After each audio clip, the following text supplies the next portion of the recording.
पुणई से भूमि यही पवित्र भूमि को मुझे प्रणाम करुच्ची। बाबा बाणेश्वर को बहुत सुंदर दर्शन है।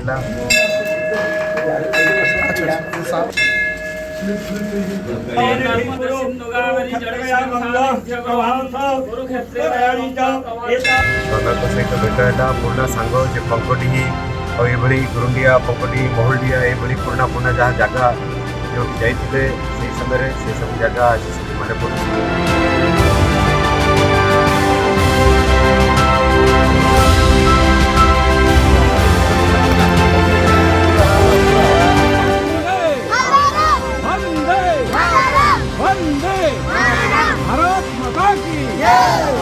रेलवे डेवलपमेंट टेलीकॉम डेवलपमेंट पुणई असेंबली कॉन्स्टिट्यूएंसी 100 टावर ली।